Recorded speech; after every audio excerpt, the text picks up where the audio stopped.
Setelah resmi bercerai, saya baru tahu sedang mengandung anak kembar. Saya memilih diam.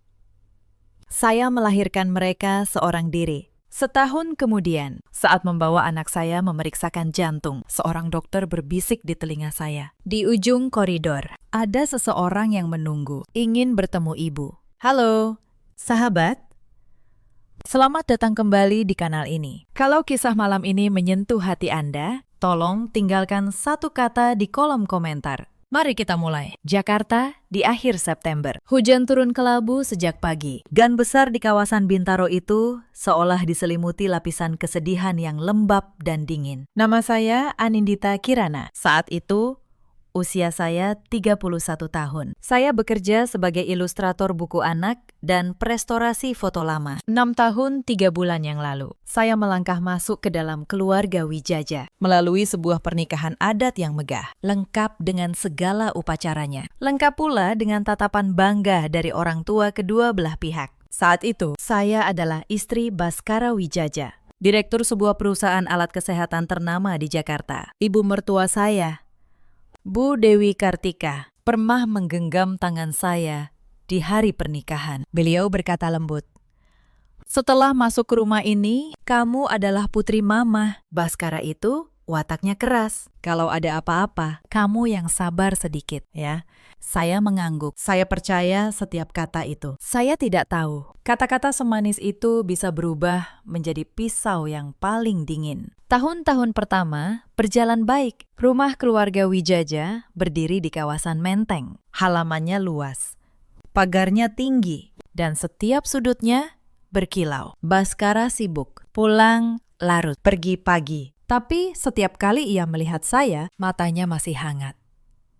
Itu sudah cukup bagi saya saat itu. Saya mengisi hari dengan menggambar. Saya juga membantu Bu Dewi mengurus rumah. Saya pikir inilah keluarga yang akan saya jaga seumur hidup. Lalu Sherina datang. Sherina adalah sepupu Baskara dari pihak ibu. Usianya 29 tahun. Ia tinggal di rumah itu dengan alasan sedang mencari kerja di Jakarta. Sejak hari pertama, ada sesuatu dalam tatapannya yang membuat saya tidak nyaman. Senyumnya manis, tapi senyum itu tidak pernah sampai ke matanya. Mbak Anindita beruntung sekali, katanya suatu sore, dapat suami sekaya Mas Baskara. Padahal Mbak cuma tukang gambar, kan?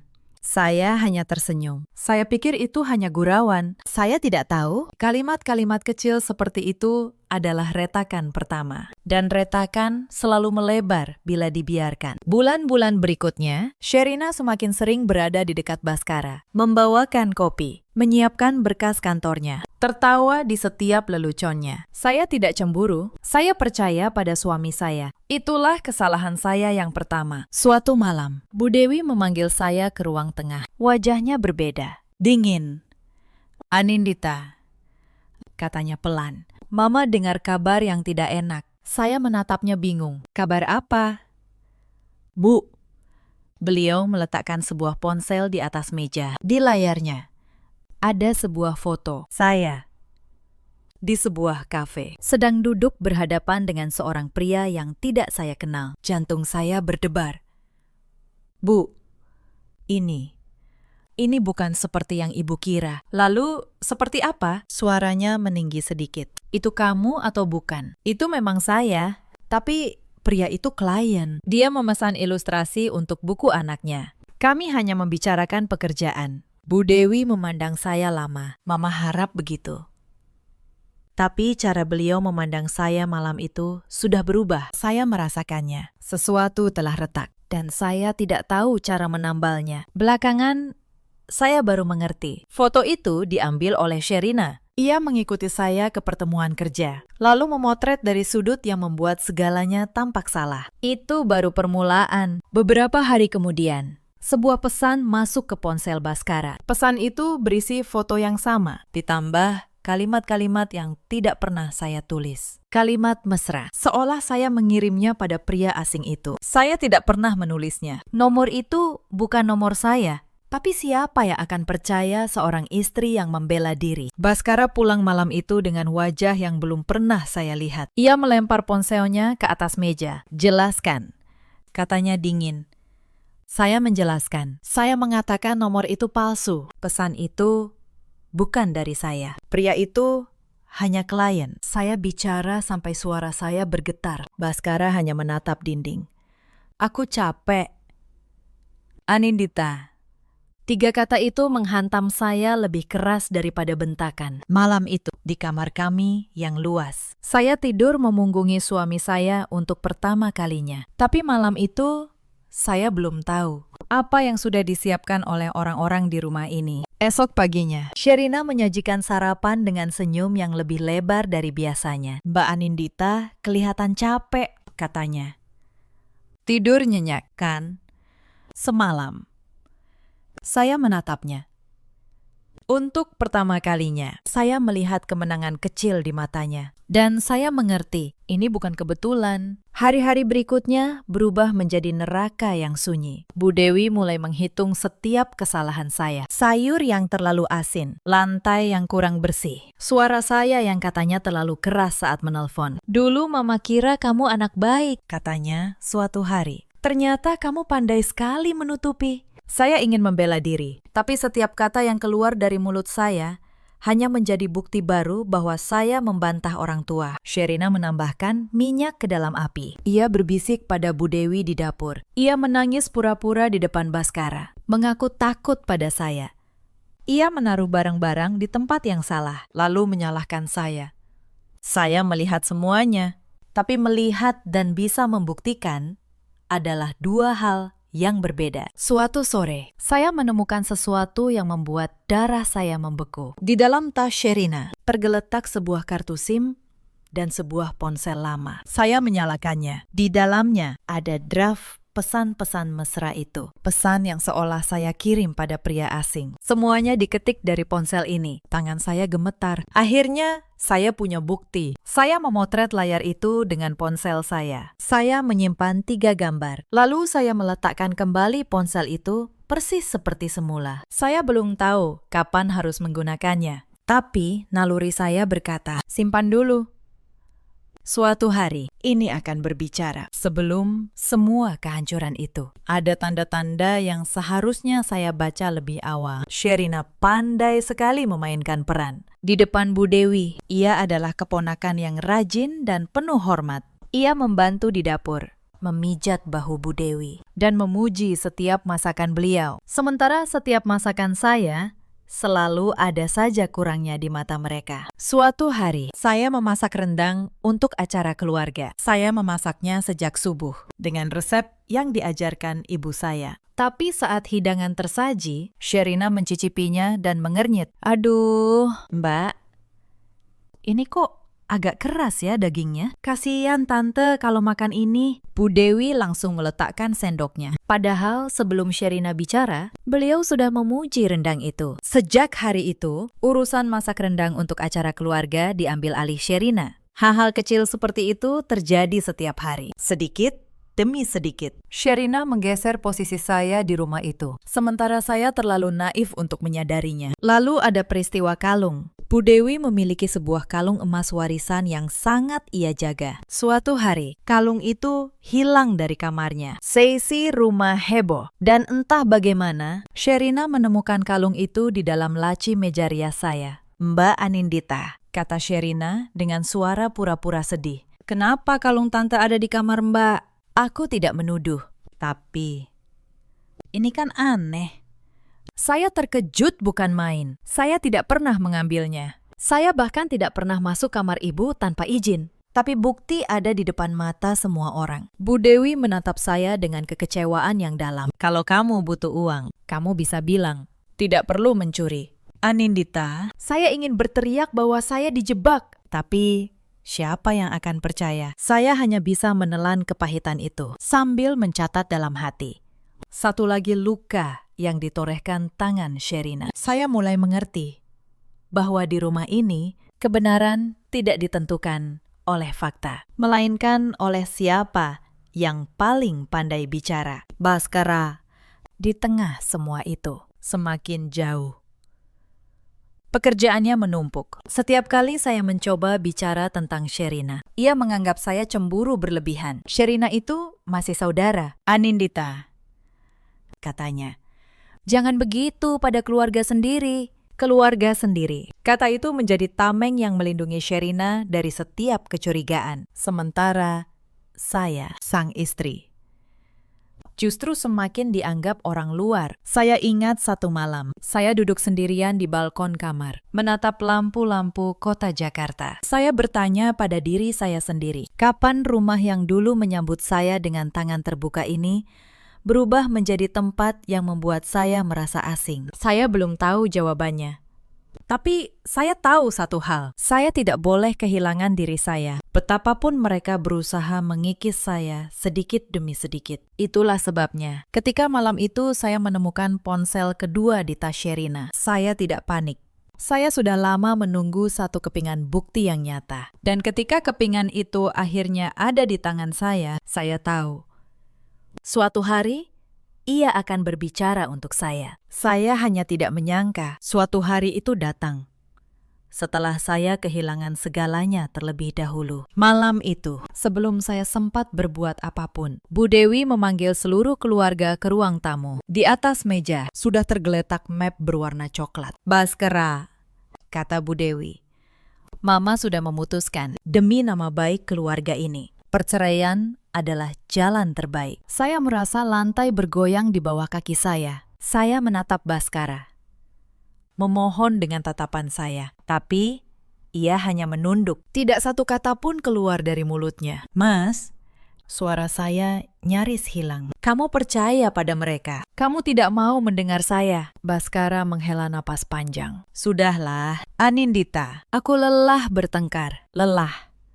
Lagi-lagi kata itu. Sherina berdiri di sudut ruangan. Wajahnya pura-pura sedih. Tapi di balik kepura-puraan itu, saya tahu ia sedang merayakan. Bu Dewi mendorong map coklat itu ke arah saya. Tanda tangani. Mama sudah menyiapkan semuanya. Kamu akan dapat sejumlah uang. Cukup untuk hidup. Saya membuka map itu. Surat cerai. Sudah lengkap. Hanya menunggu tanda tangan saya. Saya bisa saja melawan. Saya bisa mengeluarkan bukti di ponsel saya saat itu juga. Tapi saya menatap wajah Baskara. Wajah pria yang lebih memilih percaya pada kebohongan daripada pada saya. Dan saat itu, saya menyadari sesuatu. Cinta yang harus saya buktikan dengan memohon. Bukanlah cinta yang layak saya pertahankan. Saya mengambil pena. Tangan saya tidak gemetar lagi. Saya menandatangani surat itu. Baik, kata saya pelan. Saya pergi. Tapi suatu hari, kalian akan tahu siapa yang sebenarnya bersalah di rumah ini. Sherina tersenyum kecil. Drama sekali. Mbak, saya tidak menjawabnya. Saya naik ke kamar, mengepak satu koper, dan turun kembali. Saya tidak mengambil satupun perhiasan pemberian keluarga itu. Saya hanya membawa pakaian saya, alat gambar saya, dan harga diri saya. Di depan pintu, Bu Dewi berkata satu kalimat terakhir. Kamu memang tidak pernah pantas masuk ke keluarga ini. Saya berbalik menatapnya. Mungkin, Bu. Tapi setidaknya, saya tidak pernah memfitnah orang yang tidak bersalah. Lalu, saya melangkah keluar ke dalam hujan September. Saya tidak tahu. Di dalam tubuh saya, dua kehidupan kecil sedang mulai tumbuh. Saya baru menyadarinya 3 minggu kemudian. Saat itu, saya sudah tinggal di sebuah rumah kontrakan kecil di Bekasi, bersama ibu kandung saya, Bu Hani. Pagi itu, saya mual, dan kepala saya berputar. Bu Hani menatap saya lama. Dek, kamu terlambat berapa lama? Saya menghitung. Dan jantung saya berhenti sejenak. Hasil tes menunjukkan 2 garis. Lalu pemeriksaan dokter menunjukkan sesuatu yang lebih mengguncang. Bukan 1, tapi 2. Saya mengandung anak kembar. Saya duduk di tepi ranjang, memeluk perut saya, dan menangis. Bukan karena sedih, tapi karena untuk pertama kalinya sejak meninggalkan rumah itu, saya merasa tidak sendirian. Apa kamu akan memberitahu Baskara? Tanya ibu saya pelan. Saya menggeleng. Tidak. Bu, keluarga itu sudah membuang saya saat saya tidak bersalah. Saya tidak akan menyerahkan anak-anak saya pada orang yang tidak mempercayai ibunya. Ibu saya menggenggam tangan saya. Kalau begitu, kita besarkan mereka berdua. Ibu memang tidak kaya, Tapi ibu punya cukup cinta untuk kalian bertiga. Sejak hari itu, hidup saya berubah total untuk menuntut kembali kehormatan saya. Pertama-tama, saya harus hidup dan 2 nyawa di dalam perut saya juga harus hidup. Saya mulai menerima pekerjaan merestorasi foto-foto lama. Siapapun yang punya foto kakek nenek yang berjamur, foto pernikahan yang sobek sudutnya, atau foto leluhur yang warnanya pudar, mereka mengirimkan filenya untuk saya perbaiki. Terkadang saya duduk berjam-jam, memperbesar setiap retakan di wajah seorang nenek dalam foto hitam putih, menambalnya sedikit demi sedikit. Saya juga menerima pekerjaan menggambar ilustrasi buku anak untuk sebuah penerbit kecil di Jakarta. Uangnya tidak banyak, kadang ada, kadang tidak. Tapi enaknya, saya bisa bekerja di rumah tanpa harus bertemu banyak orang. Siang hari saya ke pasar, memasak, dan memperbaiki foto. Malam hari, saya menggambar sampai mata terasa perih. Terkadang makanan saya hanya semangkuk nasi hangat dengan telur ceplok dan kecap. Kadang, lebih baik, ada semangkuk sayur bayam dan sepotong ikan kembung goreng. Saya tidak berani mengeluh. Orang sudah mendorong saya keluar dari pintu. Kalau saya masih duduk di tengah jalan mengeluh kedinginan, siapa yang akan menggelar tikar untuk saya? Perut saya membesar, beban kerja saya juga. Ada malam-malam saat punggung saya sakit luar biasa, dan saya tetap menggambar sampai subuh karena tenggat penerbit. Ada hari-hari saat saya antre di puskesmas untuk pemeriksaan kandungan sendirian. Di antara para ibu yang ditemani suami mereka, saya menahan semuanya karena di dalam diri saya ada 2 alasan untuk terus kuat. Tapi hidup seorang ibu tunggal tidak pernah memberi waktu untuk berduka lama-lama. Saat usia kandungan saya menginjak bulan ke-5, kontrakan tempat kami tinggal dijual oleh pemiliknya. Kami harus pindah dalam 2 minggu. Dengan perut yang semakin berat, saya berkeliling Bekasi mencari rumah petak yang sewanya terjangkau. Akhirnya saya menemukan sebuah rumah kecil di gang sempit. Dindingnya lembab. Atapnya bocor di satu sudut, tapi sewanya murah, dan itu yang penting. Malam pertama di rumah itu, hujan turun deras, dan saya menampung air bocor dengan ember sambil menggambar ilustrasi yang harus selesai esok pagi. Saya tidak menangis, saya hanya bekerja. Karena setiap lembar ilustrasi yang selesai berarti susu untuk anak-anak saya nanti. Suatu hari, seorang klien restorasi foto menolak membayar setelah pekerjaan selesai. Ia bilang hasilnya tidak memuaskan, padahal ia hanya tidak mau membayar. Uang itu sudah saya hitung untuk kontrol kandungan minggu itu. Saya terpaksa menundanya. Bu Hani diam-diam menjual gelang emas terakhirnya untuk menutupi biaya itu. Saat saya tahu, saya menangis di pelukannya. Ibu, itu gelang dari almarhum Bapak. Ibu saya hanya tersenyum. Bapakmu pasti lebih senang gelang itu jadi penjaga cucunya daripada teronggok di lemari. Kebaikan seperti itulah yang membuat saya tidak pernah benar-benar jatuh. Tapi cobaan belum berhenti. Di bulan ke-8, saya jatuh sakit. Demam tinggi. Tubuh menggigil. Saya terbaring lemah. Sementara tenggat penerbit sudah di depan mata. Kalau saya gagal mengirim, kontrak kerja itu bisa diputus. Dan itu satu-satunya penghasilan tetap saya. Maka, di tengah demam, saya tetap menggambar. Tangan saya gemetar memegang pena. Bu Hani mengompres dahi saya sambil memarahi saya dengan lembut. Kamu ini keras kepala seperti almarhum bapakmu. Saya menyelesaikan ilustrasi itu pukul 3 pagi, lalu pingsan di meja kerja. Tapi kontrak itu selamat, dan 2 hari kemudian demam saya turun. Setiap kali saya merasa hampir menyerah, saya meletakkan tangan di perut saya, merasakan 2 tendangan kecil, dan menemukan alasan untuk bangkit lagi. Setelah si kembar lahir dan Raina didiagnosis sakit jantung, ujian itu naik ke tingkat yang baru. Suatu malam, Rainan mendadak demam tinggi dan napasnya tersengal. Untuk bayi dengan kelainan jantung, demam bukan perkara kecil. Saya menggendongnya, menembus hujan tengah malam, mencari angkutan ke rumah sakit. Tidak ada ojek. Tidak ada taksi. Akhirnya, seorang tetangga, Pak Darto, tukang bubur yang baik hati, mengantar kami dengan motor bututnya. Saya memeluk Raina erat di tengah hujan, sementara Raka saya titipkan pada ibu saya. Malam itu, Raina dirawat. Dokter berhasil menstabilkan kondisinya, tapi biaya perawatan menguras seluruh tabungan saya. Esoknya, saya kembali mengambil lebih banyak pekerjaan, bekerja siang malam, demi menutup lubang di kantong yang sama dalamnya dengan lubang di jantung putri saya. Ada satu malam yang tidak akan pernah saya lupakan. Saya kehabisan uang untuk membeli susu. Toko sudah tutup. Raka menangis kelaparan. Saya duduk di lantai dapur, memeluk kedua anak saya. Dan untuk pertama kalinya sejak diusir, saya benar-benar merasa hancur. Tapi saat itu, Raka yang masih bayi berhenti menangis. Dan tangannya yang mungil menggenggam jari saya, seolah berkata, "Jangan menyerah."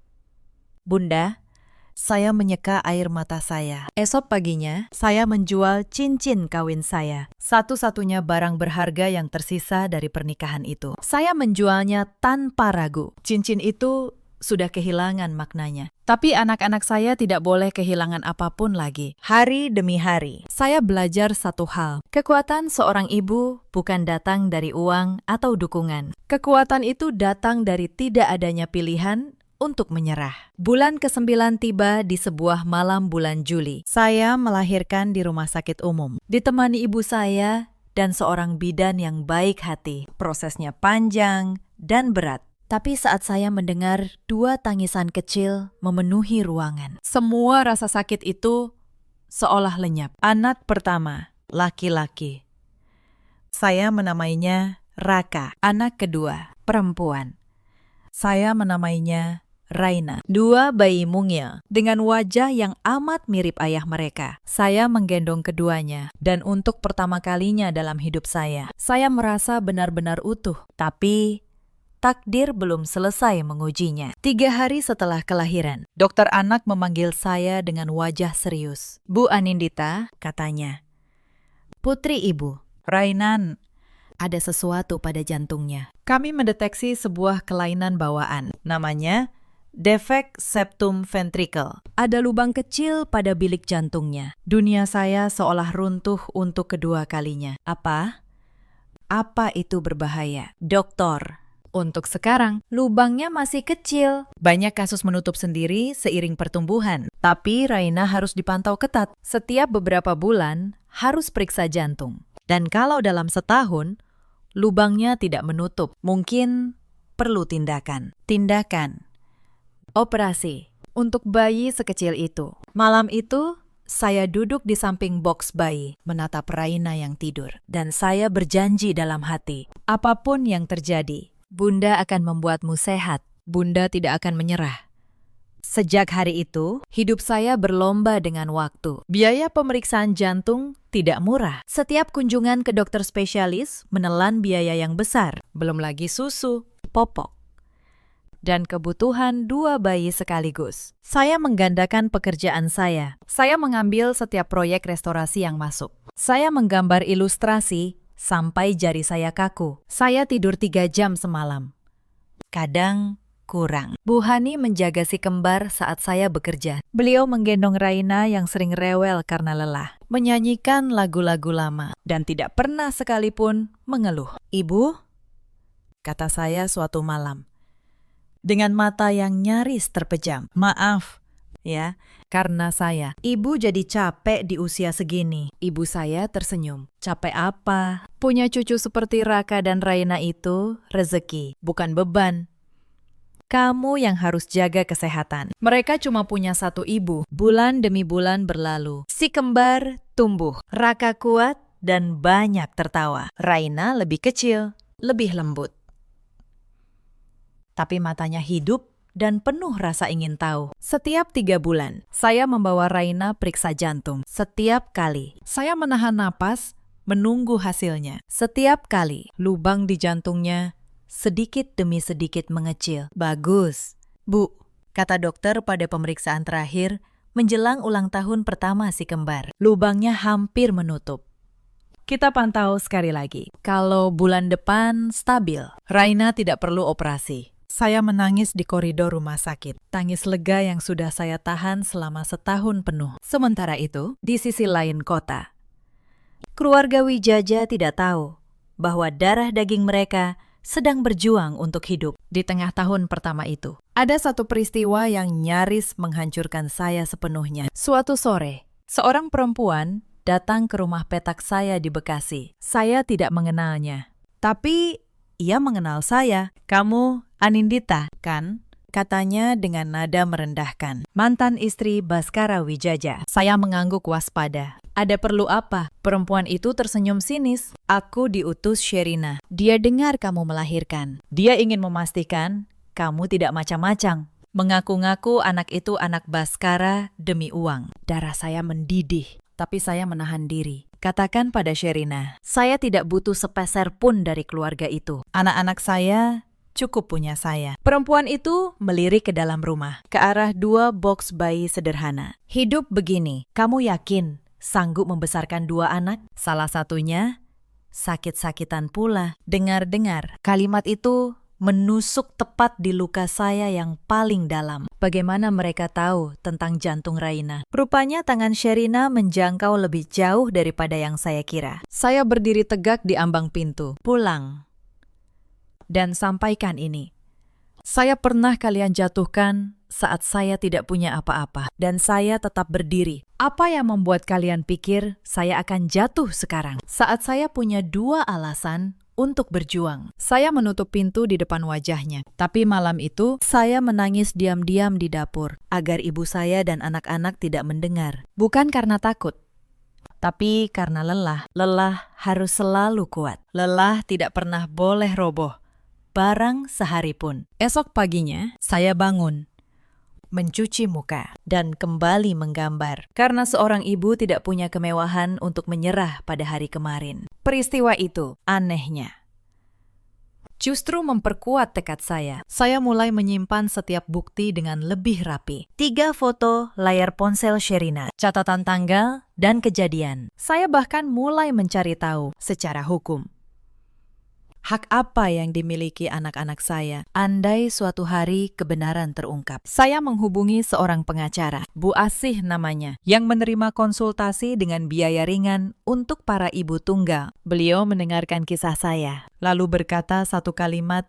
yang saya simpan sampai sekarang. "Bu Anindita, fitnah memang bisa menjatuhkan seseorang dengan cepat, tapi kebenaran sekali ia berdiri. Tidak ada kebohongan yang bisa merobohkannya. Simpan bukti ibu. Suatu hari, ia akan jadi senjata ibu." Kalimat itu menyalakan sesuatu di dalam diri saya. Saya tidak lagi sekadar bertahan hidup. Saya mulai bersiap untuk hari pembuktian, kapanpun hari itu datang. Saya tidak tahu hari itu akan datang lewat sebuah bisikan dokter di koridor rumah sakit. Setahun kemudian, sementara saya berjuang dalam diam, ada perubahan yang perlahan terjadi di rumah keluarga Wijaja yang baru saya ketahui belakangan. Setiap kali Baskara melihat kursi kosong di meja makan, tempat saya dulu duduk, ada kehampaan yang tidak bisa ia jelaskan. Rumah itu menjadi sunyi tanpa suara.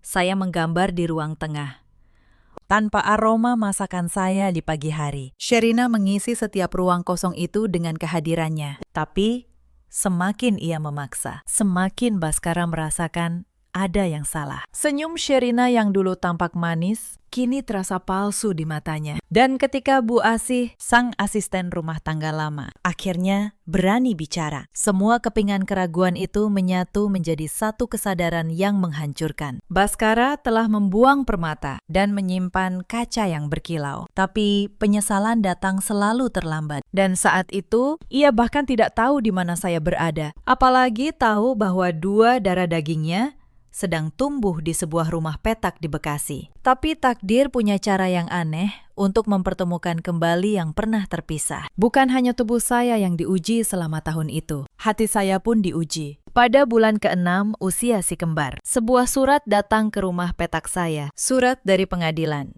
Tangan saya dingin saat membukanya. Ternyata Sherina, lewat seorang pengacara, mencoba menyebar kabar bahwa saya menelantarkan anak dan tidak layak menjadi ibu. Tujuannya jelas. Ia ingin memastikan saya tidak pernah punya celah untuk kembali pada Baskara. Bahkan, andai kebenaran terungkap. Saya membawa surat itu pada Bu Asih, pengacara saya. Beliau membacanya, lalu tersenyum tenang. Bu Anindita, ini hanya gertakan. Tidak ada satupun bukti yang mendukung tuduhan ini. Justru, kalau mereka berani melanjutkan, kita yang akan punya alasan kuat untuk balik menggugat pencemaran nama baik. Saya mengumpulkan semua bukti saya. Catatan medis Raina yang lengkap. Kwitansi setiap pembayaran rumah sakit. Surat keterangan dari penerbit tempat saya bekerja. Semua itu membuktikan satu hal.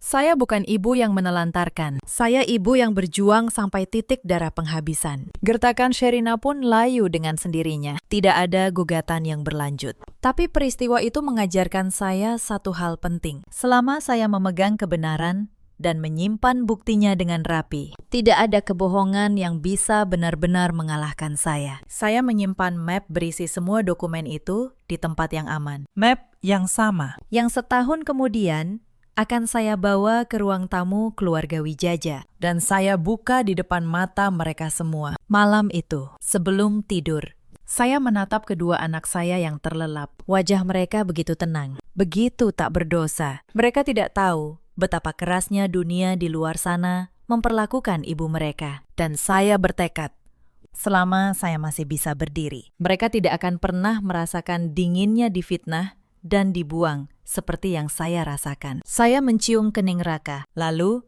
Raina, saya berbisik pelan. Tidurlah.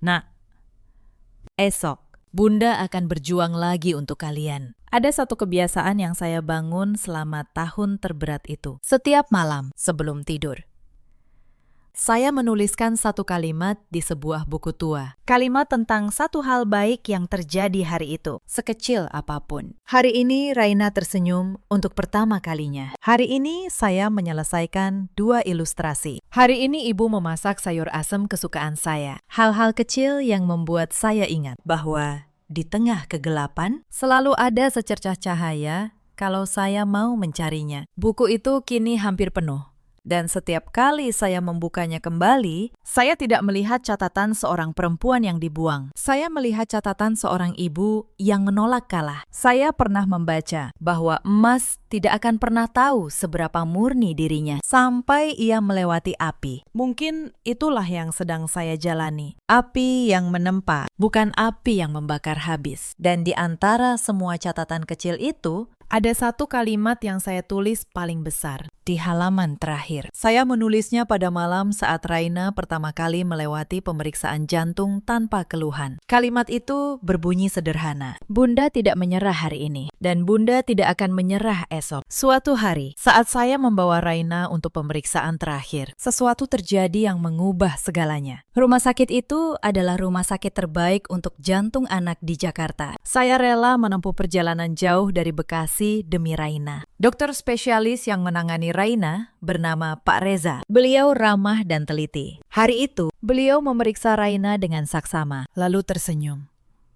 Bu Anindita, saya punya kabar baik. Lubang di jantung Raina sudah menutup sempurna. Putri ibu sehat, tidak perlu operasi. Saya memeluk Raina erat-erat dan air mata saya jatuh tanpa bisa saya tahan. Setahun perjuangan, malam tanpa tidur, antrean panjang, semuanya berakhir dengan satu kalimat ini. Tapi saat saya berdiri hendak pamit, Pak Reza menahan saya. Wajahnya sedikit berubah. Bu, ada satu hal lagi.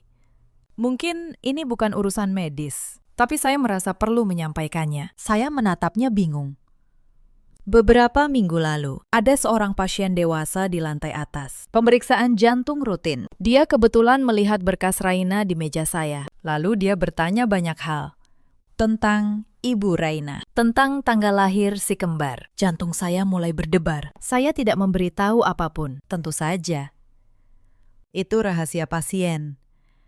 Tapi orang itu meninggalkan kartu nama dan memohon. Kalau ibu dari anak kembar ini datang lagi, tolong sampaikan bahwa dia ingin bertemu. Pak Reza berbisik pelan. Di ujung koridor, dia menunggu hari ini. Bu, sejak pagi.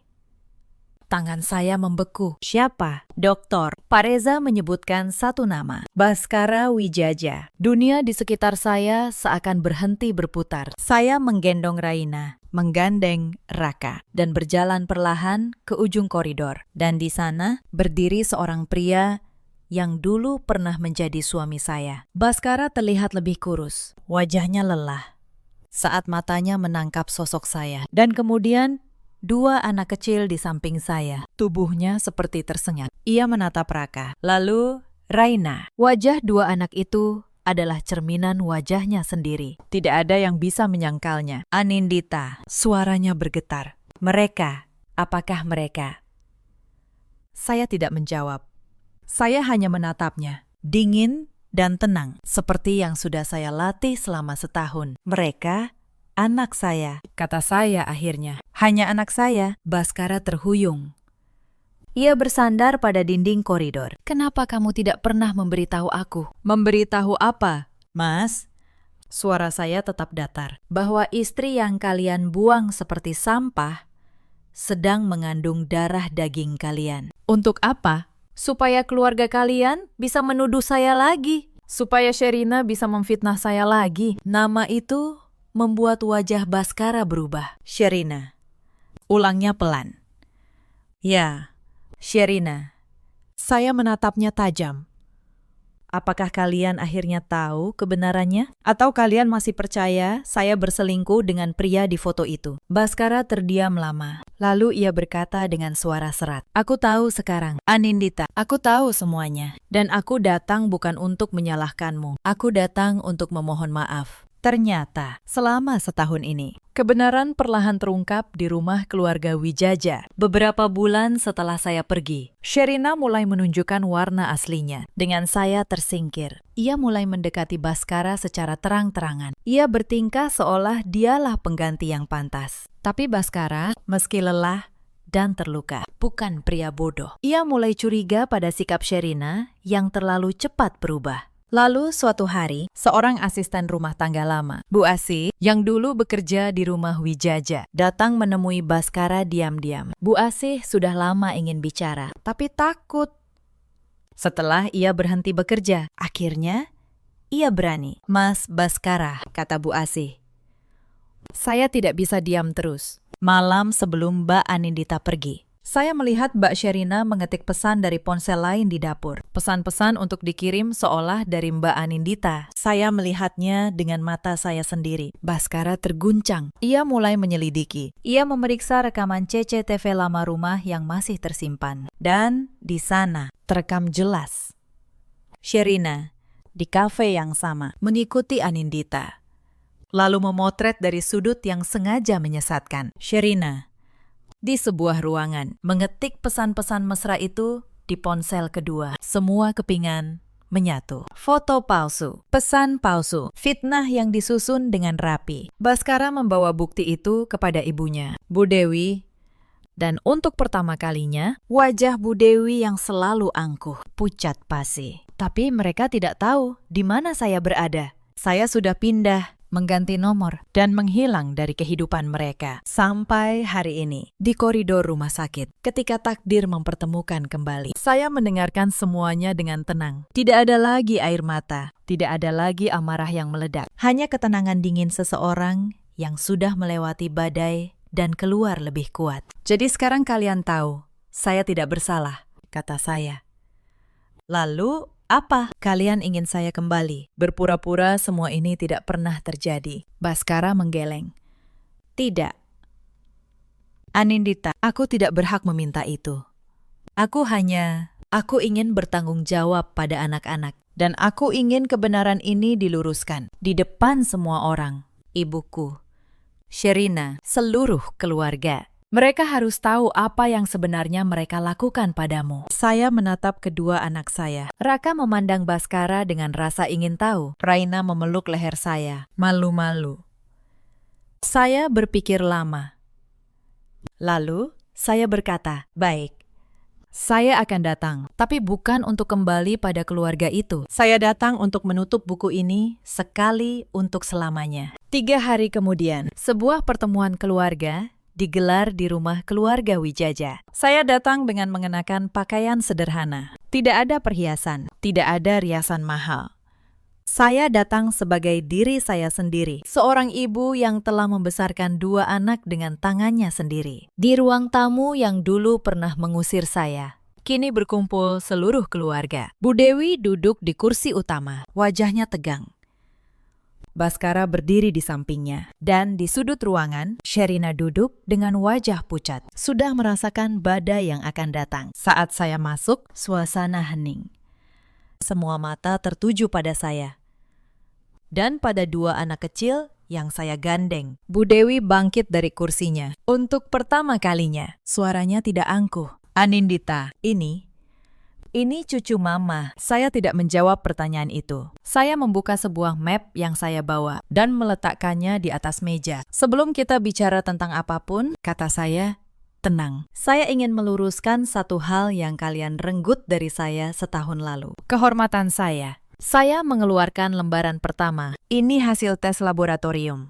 3 gambar dari sebuah ponsel kedua yang saya temukan di tas Sherina malam sebelum saya diusir. Di dalamnya tersimpan draft semua pesan mesra yang katanya saya kirim. Pesan yang menjadi dasar kalian menceraikan saya. Wajah Sherina memutih. Itu tidak benar.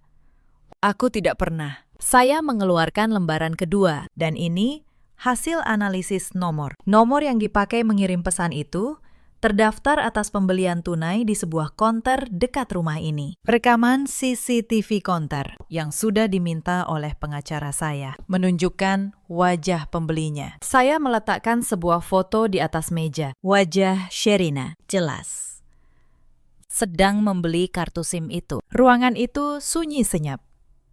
Bu Dewi menatap foto itu dengan tangan gemetar. Saya mengeluarkan lembaran ketiga. Dan ini, rekaman CCTV rumah ini sendiri yang dipulihkan oleh Mas Baskara. Sherina mengikuti saya ke kafe. Sherina mengetik pesan. Semuanya terekam. Sherina berdiri tiba-tiba. Tubuhnya bergetar. Kalian percaya pada dia? Dia cuma tukang gambar miskin. Aku. Cukup. Sherina. Suara itu datang dari Bu Dewi. Wajah beliau yang dulu selalu dingin pada saya, kini penuh amarah. Tapi amarah itu tertuju pada Sherina. Selama setahun ini, Mama menutup mata, kata Bu Dewi dengan suara pecah. Mama menolak percaya pada bukti yang dibawa Baskara. Karena Mama malu mengakui, Mama telah menghancurkan menantu yang baik. Tapi sekarang, di depan mata Mama sendiri, Sherina, apa yang sudah kamu lakukan? Sherina jatuh terduduk. Air matanya mengalir. Tapi kali ini, bukan pura-pura. Aku hanya ingin posisi itu seharusnya jadi milikku. Baskara, kekayaan ini. Semua. Seharusnya. Daimete.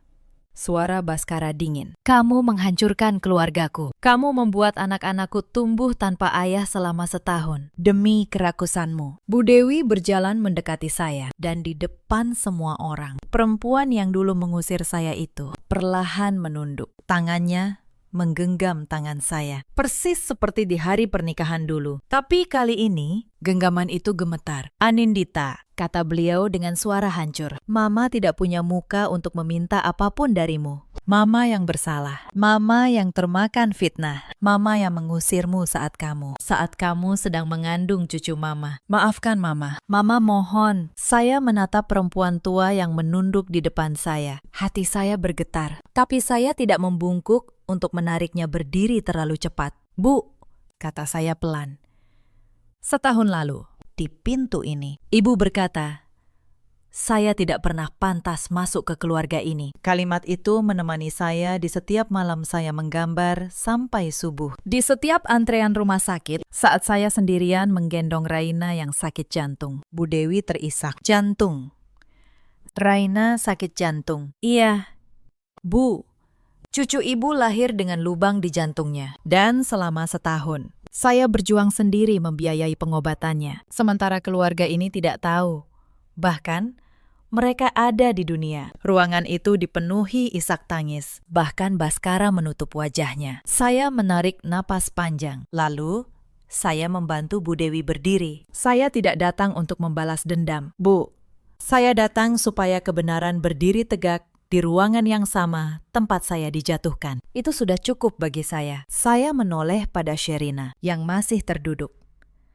Dan kamu, saya tidak akan menuntutmu, bukan karena saya memaafkanmu, tapi karena hidupmu dengan semua kebencian di dalamnya sudah cukup menjadi hukumanmu sendiri. Hari itu, urusan hukum diselesaikan dengan tenang. Sherina diminta meninggalkan rumah keluarga Wijaja hari itu juga. Tidak ada lagi tempat puntonya di sana. Baskara mengakui Raka dan Raina secara resmi sebagai anaknya. Bukan untuk menariknya dari saya, tapi untuk bertanggung jawab atas masa depan mereka. Ia bersikeras menanggung seluruh biaya pendidikan dan kesehatan kedua anak itu. Tapi saya tidak kembali menjadi istrinya. Sebagian luka, sekali retak, tidak bisa dipulihkan hanya dengan permintaan maaf. Saya memilih tetap berdiri di atas kaki saya sendiri, seperti yang sudah saya lakukan selama setahun. Baskara menerima keputusan itu. Aku tidak berhak memintamu lebih, katanya.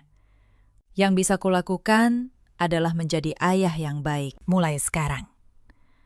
Dan menjadi orang yang tidak akan pernah lagi meragukanmu. Bulan-bulan berikutnya, hidup saya perlahan menemukan kedamaian. Saya tetap tinggal di Bekasi bersama ibu saya. Pekerjaan ilustrasi saya semakin dikenal. Dan penerbit mulai memberi proyek yang lebih besar. Saya tidak lagi tidur 3 jam semalam. Si kembar tumbuh sehat dan ceria. Raina, yang dulu lahir dengan jantung yang rapuh, kini berlari-lari di halaman. Tertawa paling keras di antara semuanya. Baskara datang berkunjung setiap akhir pekan. Pelan-pelan, Raka mulai menerimanya. Raina butuh waktu lebih lama.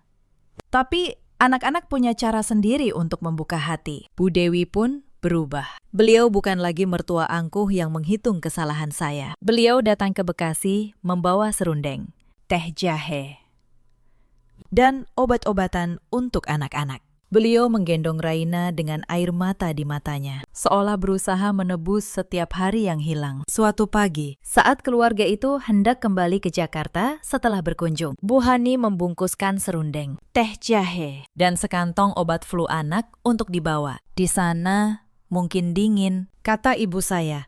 Jangan lupa pakaikan jaket buat anak-anak. Kalau ada apa-apa, telepon ibu. Ibu memang tidak kaya, tapi ibu punya banyak cerita dan kebaikan hati. Baskara mengantar kami ke stasiun pagi itu. Raka memeluk sebuah mainan rakitan yang masih kurang satu bagian, lalu memberikannya pada Baskara. Nanti kalau ayah ke Bandung, kita pasang lagi, kata Raka polos. Tapi kalau salah pasang, aku bongkar lagi, ya. Baskara berdiri mematung. Untuk pertama kalinya, Raka memanggilnya ayah. Ia hanya bisa mengangguk pelan, menahan air mata yang menggenang. Saya menatap pemandangan itu dari kejauhan. Dan untuk pertama kalinya sejak hujan September itu, saya tersenyum dengan hati yang benar-benar ringan. Cerita ini mengajarkan kita satu hal. Jangan pernah menjatuhkan seseorang hanya karena bisikan dan kecurigaan. Dan jangan pernah mengukur nilai seseorang dari hartanya. Karena hati yang kuat tidak pernah bisa dibeli atau dihancurkan. Ada banyak perempuan di luar sana yang pernah berada di posisi saya. Difitnah saat tidak bersalah. Dibuang saat paling membutuhkan. Lalu dipaksa berdiri sendiri di tengah hujan. Untuk kalian, ketahuilah, diam bukan berarti kalah. Kadang diam adalah cara seorang perempuan menabung kekuatan untuk hari ketika kebenaran akhirnya berbicara. Ada juga banyak suami di luar sana seperti Baskara dulu, lelah, lalu memilih percaya pada yang paling mudah, bukan pada yang paling benar. Semoga mereka belajar bahwa keraguan pada orang yang mencintaimu adalah luka yang paling lama sembuhnya. Ada pula para ibu mertua karena takut kehilangan kendali atas anaknya, justru menghancurkan orang yang paling tulus dalam keluarga mereka. Semoga mereka belajar bahwa cinta sejati tidak pernah perlu menyingkirkan siapapun. Sherina pergi tanpa kabar, membawa kebencian yang tidak pernah membuatnya bahagia. Bu Dewi menghabiskan sisa hidupnya menebus kesalahannya, menjadi nenek yang penuh kasih. Baskara menjadi ayah yang bertanggung jawab, meski tidak pernah lagi menjadi suami saya. Dan saya, Anindita Kirana, akhirnya berdiri tegak. Bukan sebagai istri siapapun, tapi sebagai ibu dari 2 anak yang saya besarkan dengan cinta dan keringat saya sendiri. Dalam hidup, kita selalu punya pilihan. Kita bisa memilih hancur oleh ketidakadilan, atau memilih bangkit dan membiarkan waktu membuktikan siapa kita sebenarnya. Kalau kisah ini menyentuh hati Anda, ceritakan kisah kalian di kolom komentar. Bagikan pada mereka yang mungkin sedang berjuang dalam diam. Terima kasih sudah menemani sampai akhir. Hide, jangan tempel ke engine. Voice, satu suara perempuan Indonesia dewasa. Tenang. Saran engine. Speed equals 1. Zero pitch equals 0. Language equals Indonesian. Jika engine mendukung global emotion, B1 sampai B3, tenang sedih. B4 tegang menanjak. B5 tegas dingin. B6 hangat atur manual. Body tanpa tag. Paste below this line. Villa seharga 8 miliar rupiah itu milik mertua saya.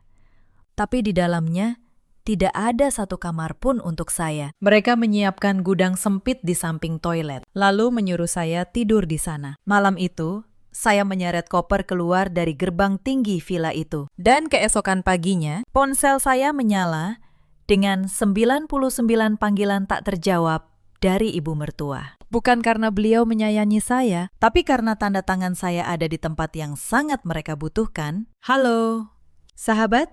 Selamat datang kembali di kanal kita. Terima kasih sudah menemani sampai akhir. Kisah ini terinspirasi dari banyak cerita nyata. Namun, nama dan tempat sudah diubah. Jika kalian pernah merasa dianggap tidak ada di rumah sendiri, mungkin kalian akan mengerti perasaan saya malam itu. Nama saya Anindya Maharani. Usia saya 34 tahun. Dulu saya bekerja sebagai staf keuangan senior di sebuah kantor akuntan. Saya berhenti setelah melahirkan anak saya, Kayla, yang kini berusia 3 tahun. Saya pikir mengurus rumah dan membantu usaha keluarga suami adalah pilihan yang baik. Saya tidak tahu.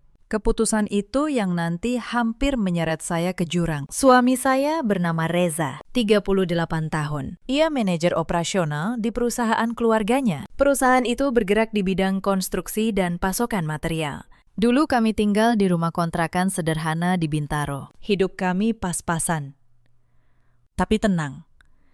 Saya masih ingat sore-sore ketika Reza pulang dengan baju penuh debu, lalu menggendong Kayla sambil tertawa. Waktu itu, saya percaya lelaki ini akan selalu berdiri di samping saya. Ibu mertua saya, Bu Sutina, adalah pemegang kendali sebenarnya di keluarga itu. Usianya 61 tahun. Beliau selalu berkata, bisnis harus ada tangan perempuan yang mengatur. Jadi semua hal beliau ingin ikut campur. Tanda tangan kontrak, urusan dengan mitra, sampai pembukuan. Tidak ada satu lembar dokumen pun yang lolos tanpa sepengetahuannya. Adik ipar saya, Dita, berusia 29 tahun. Baru lulus kuliah, Bu Sutina mendorongnya untuk mengurus hubungan luar, bertemu klien, menghadiri jamuan makan, belajar bernegosiasi. Dita pandai tampil, senyumnya manis di depan orang, tapi matanya selalu menghitung. Sejak awal, saya merasa Dita memandang saya seperti memandang pembantu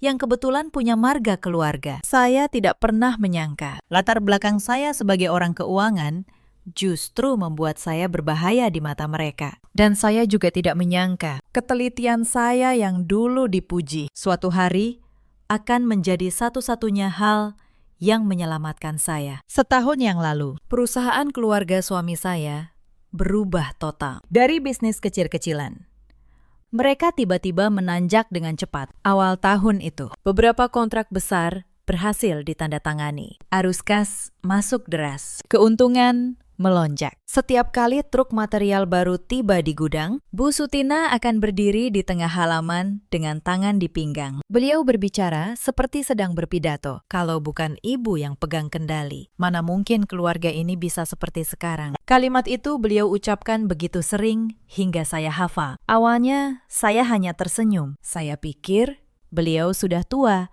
dan senang diakui. Tapi semakin lama, saya merasa kalimat itu bukan lagi kebanggaan. Itu adalah cara untuk mengingatkan semua orang. Semuanya milik beliau, jasa milik beliau, keputusan milik beliau, dan orang seperti saya hanya boleh diam dan bekerja. Sejak perusahaan makmur, keluarga itu berubah dengan cepat. Makan malam kini dilengkapi anggur import dan hidangan mahal. Dita mulai membeli tas bermerek. Reza semakin sibuk. Ponsel selalu menempel di tangannya. Dan saya tetap di belakang. Mengurus rumah, menjaga Kayla. Sesekali diminta memeriksa dokumen kecil. Karena saya teliti dan tanda tangan saya rapi. Disinilah semuanya bermula. Suatu sore, Reza pulang membawa setumpuk berkas. Katanya, surat konfirmasi serah terima barang. Sayang, tolong tanda tangan di sini. Cuma formalitas. Biar lengkap. Saya membuka satu lembar, mencoba membaca. Reza langsung menutupnya dengan tangan. Tidak usah dibaca, ini urusan perusahaan. Tanda tangan saja. Saya ragu sebentar.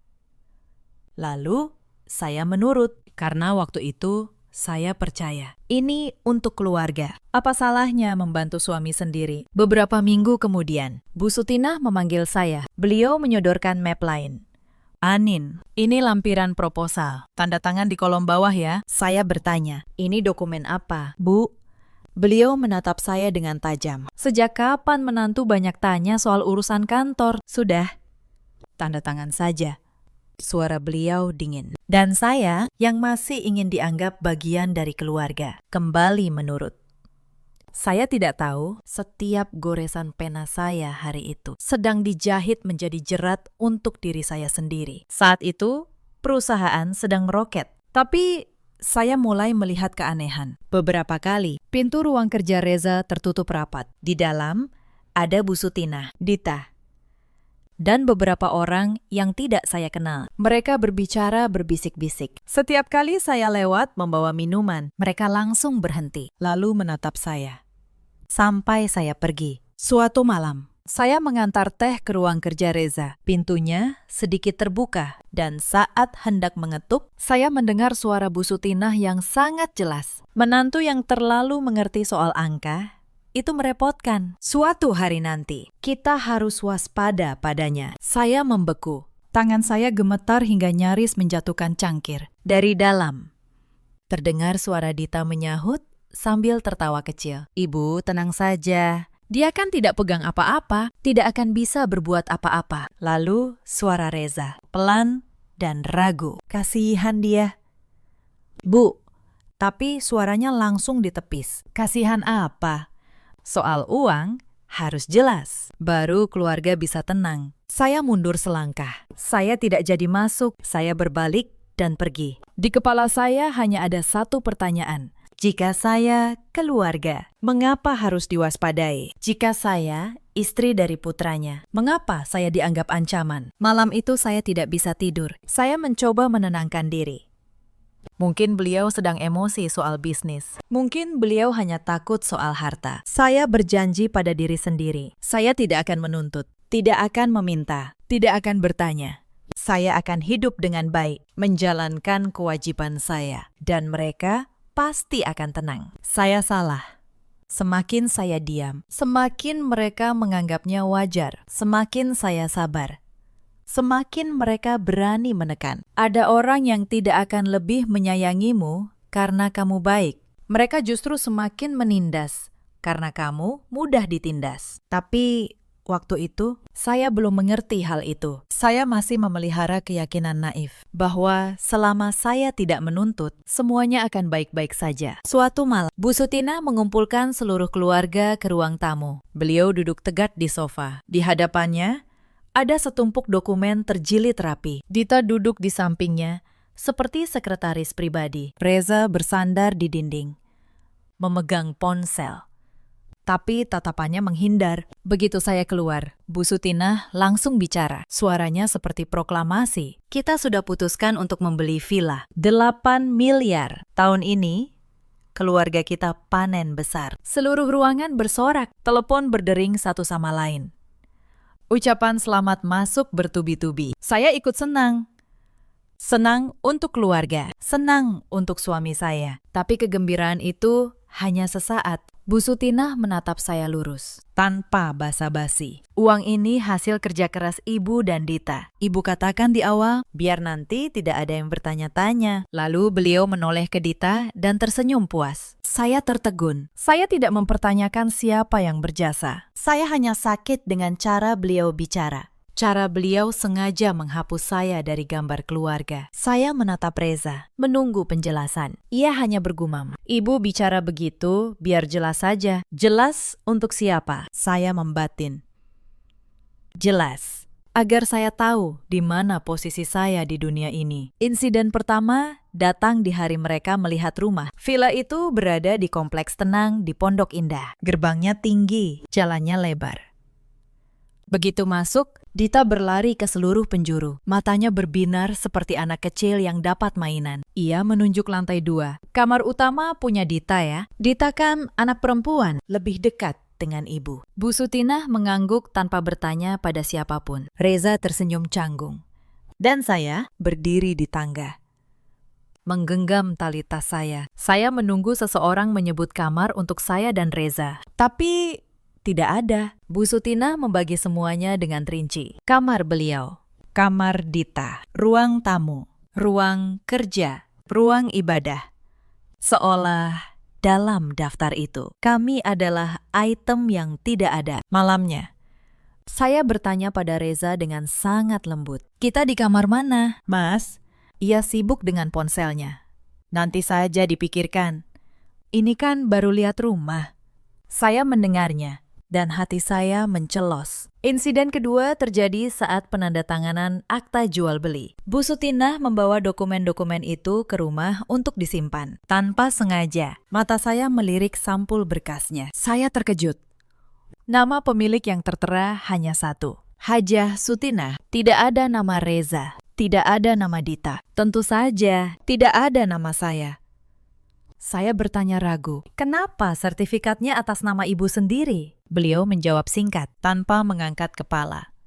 Atas nama ibu lebih mudah. Harta di rumah ini milik ibu. Dita yang duduk di sebelahnya menambahkan kalimat yang menusuk. Kakak, kenapa bertanya? Atas nama siapapun, ini tetap rumah kita. Lagi pula, kakak kan tidak ada kontribusi apa-apa. Saya menoleh ke Reza. Ia menghindari tatapan saya, lalu berbisik. Sayang, jangan buat ibu tidak nyaman. Saya terdiam. Saya istrinya, saya berhak tahu di mana saya berdiri. Tapi malam itu tidak ada yang menjawab. Insiden ketiga adalah hari pindahan. Kerabat datang membantu. Tawa dan obrolan terdengar riuh. Saya dan Reza juga punya barang. Tapi ketika saya membawa koper dan kardus ke lantai 2, Dita menghentikan saya. Barang kakak taruh di belakang saja. Jangan dibawa ke sini, saya bertanya. Di belakang itu di mana? Ia mengangkat bahu. Di area gudang. Tinggal sementara di sana saja. Saya menoleh ke Bu Sutinah. Berharap beliau menengahi. Tapi beliau malah berkata dengan lantang di depan beberapa kerabat, bisa tinggal ya tinggal. Kalau tidak bisa, tahu diri saja. Kalimat itu seperti hantaman palu. Telinga saya berdengung. Beberapa kerabat menatap saya. Ada yang menunduk, ada yang pura-pura tidak mendengar. Reza berdiri di samping saya. Tangannya mengepal, tapi tetap tidak mengucapkan sepatah kata pun. Insiden keempat datang malam itu. Sekitar pukul 10. Bu Sutinah memanggil saya ke koridor. Beliau hanya menunjuk ke belakang rumah dengan dagunya. Kamar kalian di belakang. Mendengar kata kamar. Secerca harapan masih tersisa. Saya pikir mungkin hanya sementara. Reza berjalan di belakang saya. Tapi Dita ikut, seolah menonton pertunjukan. Semakin jauh ke belakang, cahaya semakin redup. Koridornya panjang dan sunyi, lantainya dingin. Beliau berhenti di depan pintu kecil yang jauh lebih tua dari pintu lainnya. Beliau membukanya, dan bau apak serta aroma pembersih toilet langsung menyengat. Saya terpaku.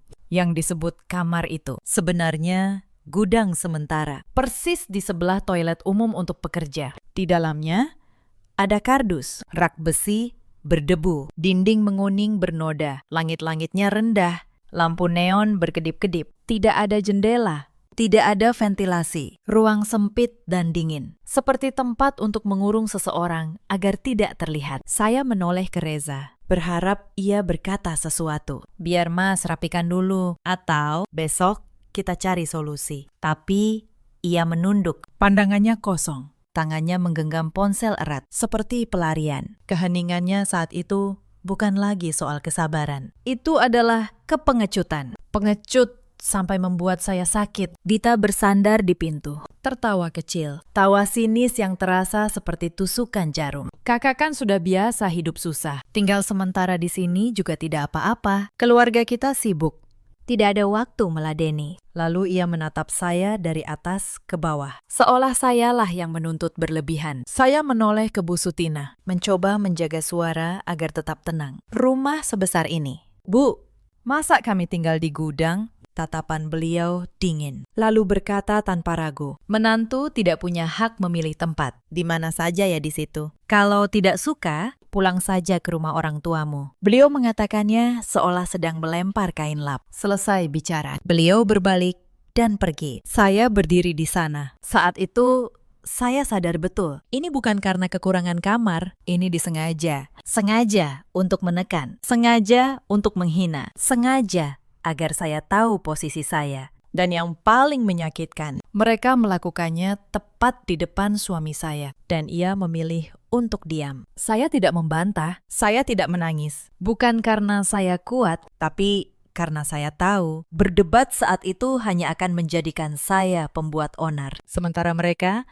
akan berperan sebagai korban yang dizalimi menantu. Saya sudah cukup lama hidup di keluarga seperti itu untuk memahami bahwa satu ucapan mereka bisa mengubah putih menjadi hitam. Benar, menjadi salah. Saya melangkah masuk ke gudang itu. Saya meletakkan tas saya, memandangi lantai yang lembab, noda air di sudut, dan lampu yang berkedip.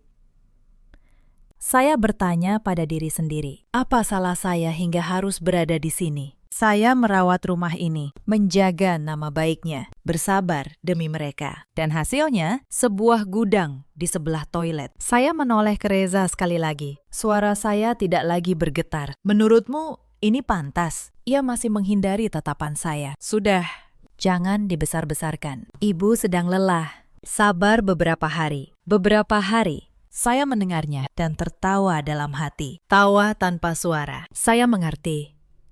Beberapa hari hanyalah cara memperpanjang penderitaan saya. Karena jika saya bisa bertahan hari ini, mereka yakin saya akan bertahan besok. Dita tiba-tiba menyahut. Suaranya kasar. Kakak, jangan sok jadi korban. Kalau numpang hidup di rumah ini, ya terima saja. Kakak pikir kakak ini nyonya besar. Kalimat itu adalah tetes terakhir. Saya berdiri diam beberapa detik, tidak bereaksi. Tapi sesuatu di dalam diri saya patah. Bukan harga diri saya, melainkan kepercayaan tipis yang selama ini saya pertahankan. Saya tidak berkata apa-apa lagi. Saya menarik koper saya keluar. Roda koper berderit di lantai marmer. Suaranya terdengar jelas di keheningan malam. Saya melewati koridor panjang, melewati ruang tamu yang luas. Tempat tadi sore masih penuh tawa. Kini hanya menyisakan bau anggur samar dan dinginnya barang mewah tanpa jiwa. Saat melewati tangga, saya bertemu Bu Sutina.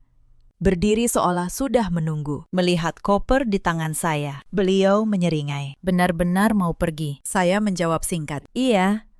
Beliau tertawa sinis. Pergi ya, pergi. Jangan besok-besok kembali sambil menangis. Saya menatapnya. Untuk pertama kalinya, saya tidak lagi merasa takut. Saya hanya mengucapkan satu kalimat, sangat pelan. Saya tidak akan menangis. Saya hanya pergi dari tempat yang tidak menganggap saya manusia. Reza berlari menyusul hingga ke pintu. Sayang, tenang dulu. Kita bicara di kamar. Saya menoleh padanya. Saya tidak berteriak. Saya hanya bertanya, kamu mau bicara denganku? Atau kamu ingin aku tetap di sini agar keluargamu tenang? Ia terpaku.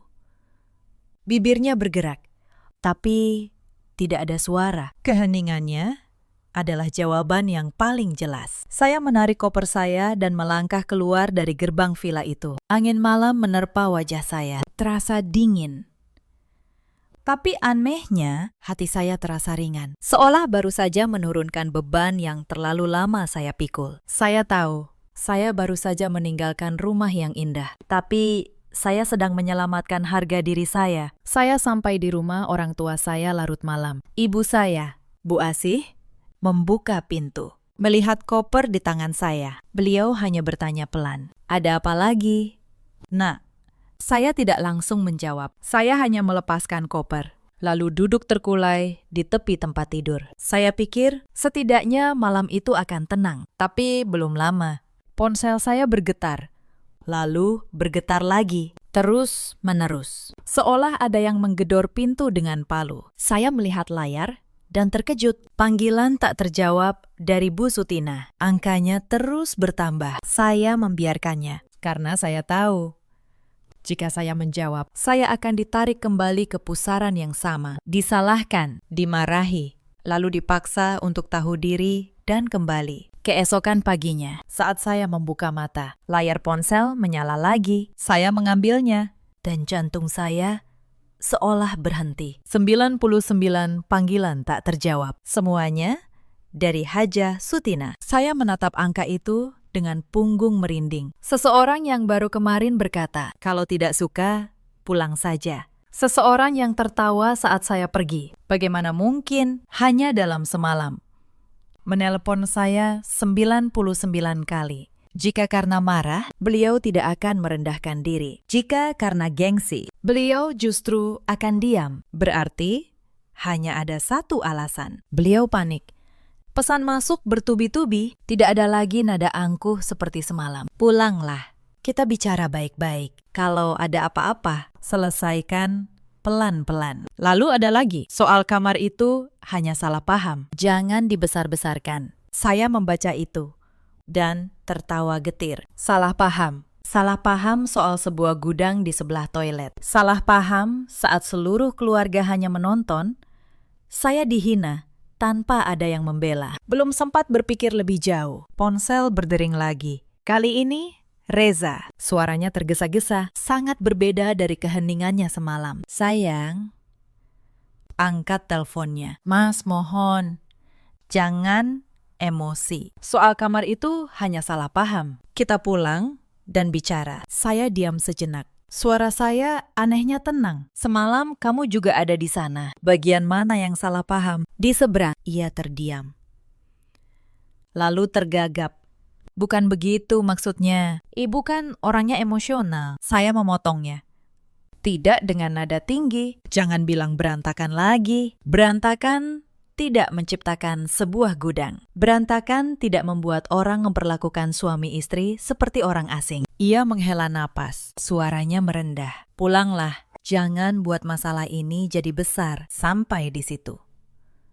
Hati saya benar-benar dingin. Ternyata yang ia sebut bukan kesedihan saya, bukan perasaan saya yang terluka. Ia takut masalah menjadi besar. Ia takut sesuatu akan terjadi. Saya mulai curiga. Sebuah kecurigaan yang sangat jelas. Kenapa mereka panik secepat ini? Saya meletakkan ponsel. Belum sempat berpikir, ponsel bergetar lagi. Nomor tidak dikenal. Lalu, nomor tidak dikenal lainnya. Ada panggilan dari telepon kantor. Saya ragu menjawab. Tapi panggilan itu terus datang, seolah pihak di seberang tidak akan tenang sebelum saya mengangkatnya. Tepat saat itu, sebuah pesan muncul dari seseorang yang sudah lama tidak menghubungi saya. Pak Gunawan, akuntan di kantor itu, yang dulu cukup akrab dengan saya saat saya masih sering membantu pembukuan. Pesannya singkat dan rahasia. "Bu Anin, sejak ibu pergi, kantor jadi kacau. Pembukuan sedang diperiksa." Saya selesai membaca, dan tangan saya tiba-tiba terasa dingin. Diperiksa? Maksudnya apa? Siapa yang memeriksa? Karena apa? Saya mencoba menelponnya kembali. Ia tidak menjawab. Hanya beberapa detik kemudian, ia mengirim pesan lagi. Saya hanya berani bilang segini, "Ibu, hati-hati, jangan tanda tangan apapun lagi." Saya duduk membatu, seolah ada tangan tak terlihat yang sedang menyibak tirai di depan mata saya. Saya tiba-tiba teringat bulan-bulan saat perusahaan meroket. Rapat-rapat tertutup di balik pintu. Kalimat waspada pada menantu. Dokumen-dokumen yang pernah diberikan Bu Sutinah untuk saya lihat sekilas. Lalu, selalu ditariknya kembali. Saat-saat mereka meminta saya menandatangani, katanya sekedar melengkapi berkas, tanpa penjelasan rinci. Saya selalu menenangkan diri bahwa saya tidak terlibat, karena saya tidak mengelola uang. Tapi sebagai orang keuangan, saya tahu satu hal. Jika terjadi sesuatu, orang tidak hanya bertanya pada pemegang uang. Mereka juga bertanya pada orang yang menandatangani. Insiden berikutnya, ponsel berdering lagi. Bu Sutina, saya tidak menjawab. Beliau mengirim pesan. Nadanya berbeda. Pulang sekarang juga. Ibu tidak mau banyak bicara. Yang penting, kamu pulang. Saya menatap kata-kata itu.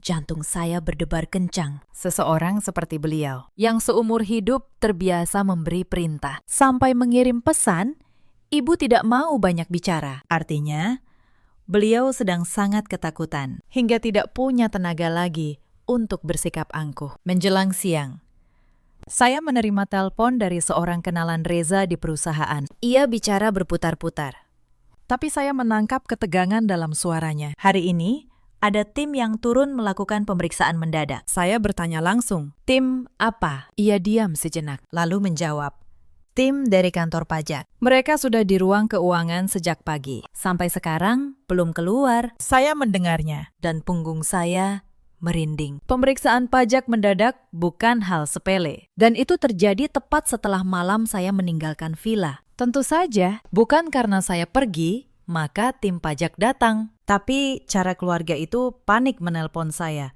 menunjukkan satu hal. Mereka takut saya lepas kendali, takut saya tidak berada dalam jangkauan mereka. Saya mulai merangkai semuanya seperti menyusun puzzle. Villa 8 miliar, atas nama Bu Sutina seorang. Saya disingkirkan di hari pertama pindahan, ke tempat paling tersembunyi. Kalimat waspada pada menantu, dan sekarang pemeriksaan pajak. Setiap kepingan menyatu dan membuat saya bergidik. Saya bukan hanya menantu yang disingkirkan. Saya juga sebuah mata rantai yang sangat mereka butuhkan untuk tetap terkendali. Bukan karena kasih sayang, tapi karena mereka takut saya lepas dari posisi di mana saya bisa dimanfaatkan saat dibutuhkan. Saya tidak bisa lagi duduk diam. Saya memang bukan orang yang suka ikut campur urusan bisnis. Tapi jika saya terus diam, bisa jadi saya akan dijadikan kambing hitam tanpa saya sadari. Saya berkata pada diri sendiri, jika saya tidak melakukan kesalahan, saya tidak perlu takut. Tapi saya juga tidak bisa naif dan percaya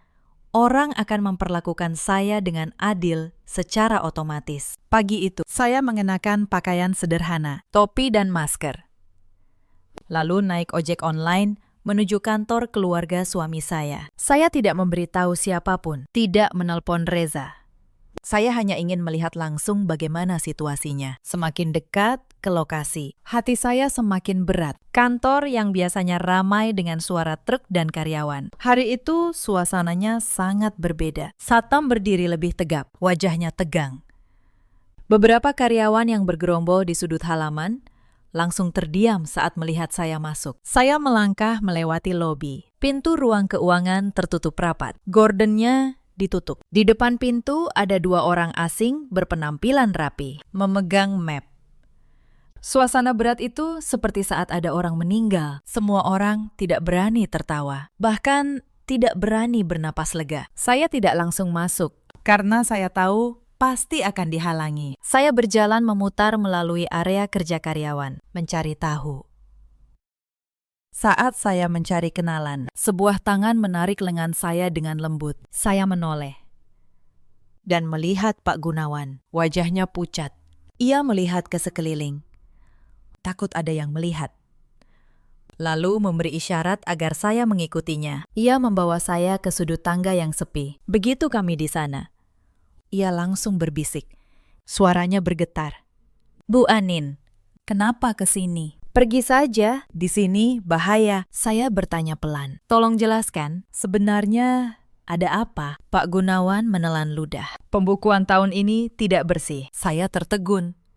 Saya bertanya lagi, mencoba agar suara saya tidak bergetar. Tidak bersih bagaimana? Ia menatap saya. Tatapannya penuh keputusasaan. Ada banyak pos yang tidak cocok antara faktur masuk dan keluar. Ada yang sepertinya pengeluaran fiktif. Ada juga yang seperti menyembunyikan pendapatan. Beberapa bulan ini, ruang keuangan dipaksa mempercantik angka. Sekarang, tim pemeriksa turun. Semuanya bisa terbongkar. Telinga saya berdengung.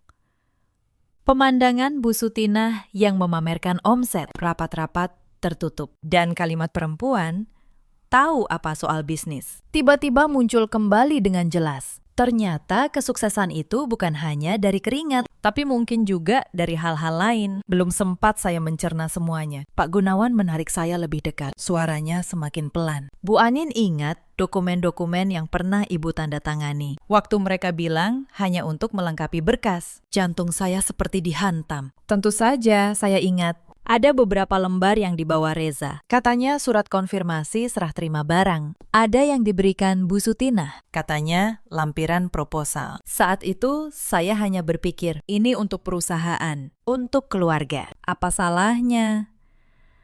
Tapi sekarang, mendengar Pak Gunawan mengingatkannya, punggung saya terasa dingin. Saya bertanya dengan suara nyaris hilang. Apa ada hubungannya dengan saya? Pak Gunawan mengangguk sangat pelan, lalu berkata seperti berbisik. Ada beberapa berkas yang mencantumkan nama Ibu. Seolah-olah Ibu menjadi perantara untuk beberapa transaksi. Saya tidak tahu sejak kapan mereka melakukannya. Tapi memang ada dokumen atas nama Ibu. Kaki saya terasa lemas. Saya berpegangan erat pada railing tangga agar tidak jatuh. Di kepala saya saat itu hanya ada satu pikiran. Jika mereka sudah berencana untuk waspada pada menantu, berarti mereka juga sudah merencanakan untuk mendorong menantu menjadi tameng. Tepat saat itu, suara sepatu hak tinggi terdengar dari koridor. Dita muncul.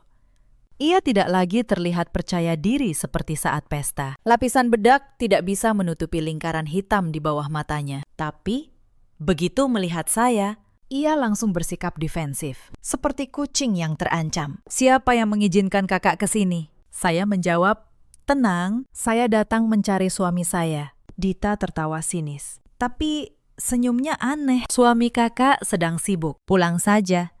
Jangan buat keributan di sini. Saya menatap lurus ke matanya. Untuk pertama kalinya, saya melihat di mata Dita bukan hanya penghinaan, tapi juga ketakutan. Ketakutan yang nyata. Ia melirik cepat ke arah ruang keuangan, lalu kembali menatap saya dengan waspada. Saya bertanya langsung, tanpa basa-basi. Pembukuannya bermasalah. Wajahnya langsung berubah. Ia menatap saya tajam, seolah ingin menelan saya. Kakak dengar dari siapa? Saya menjawab singkat. Saya tidak perlu tahu dari siapa. Saya hanya perlu tahu apa yang sedang keluarga kalian lakukan. Dita menggertakkan gigi, lalu melontarkan kalimat yang setengah mengancam, setengah memohon.